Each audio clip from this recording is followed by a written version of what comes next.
a été décidé que le mandat de son Excellence Félix Antoine Tshisekedi Tshilombo comme président du parti est renouvelé pour 5 ans, soit jusqu'à 2028.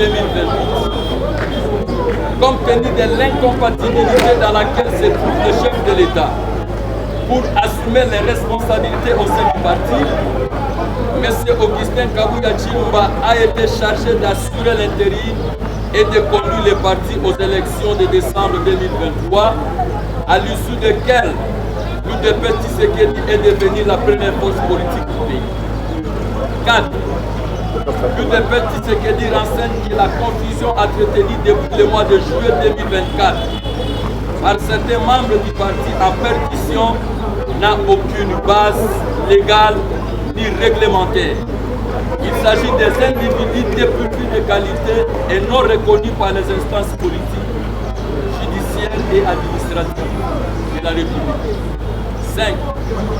Concernant la démarche judiciaire du parti pour la révision constitutionnelle à laquelle l'UDP s'engage désormais, nous ravivons la mémoire du peuple congolais qu'il s'agit d'une promesse faite par l'UDPS lors du référendum constitutionnel de 2005.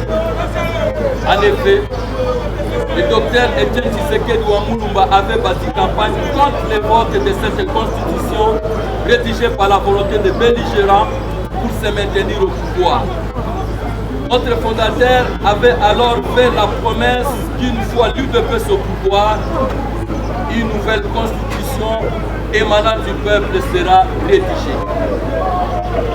Et l'UDPS soutient la position de son Excellence Félix Antoine Tshisekedi Tshilombo, exprimée devant la population de Kisangani en date du 23 octobre 2024 au cours d'un meeting populaire concernant la révision ou le changement de la Constitution de 2006 telle que révisée en 2011 par le régime de Joseph Kabila. 6.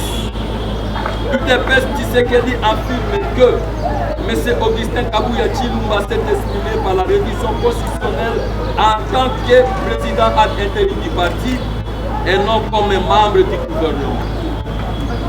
Et par ailleurs, la question de la révision constitutionnelle n'est pas un tabou. Pour rappel, du régime du président Joseph Désiré Mobutu jusqu'à celui du président Joseph Kabila, la Constitution a été revue environ 21 fois.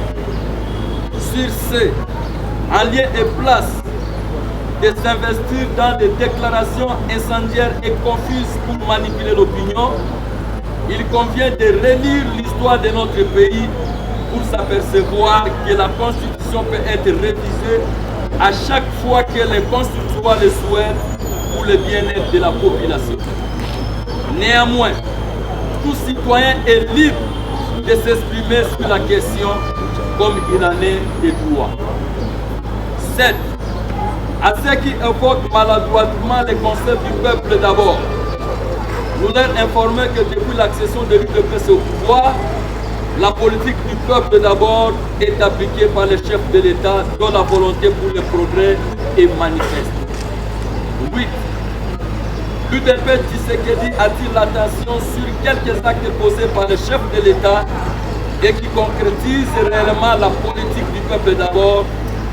Nous pouvons citer notamment la gratuité de l'enseignement, la gratuité de la maternité, la réhabilité de 7 universités, la restauration de 5 aéroports, la construction de plus de 1500 km de routes asphaltées et celle de 1286 écoles dans le cadre du PDN 145 territoires, l'acquisition de 8 ambassades, la restauration du service national pour la formation de jeunes en métier, plus de 300 ponts jetés, plus de 300 000 fonctionnaires mécanisés, l'acquisition de 600 bus et la mise en service de Trans-Académie, la création du fonds de garantie de l'entrepreneuriat au Congo, FOGEC en sigle, pour l'accompagnement de jeunes, la création du Fonds national de réparation des victimes de violences sexuelles liées au conflit de crimes contre la paix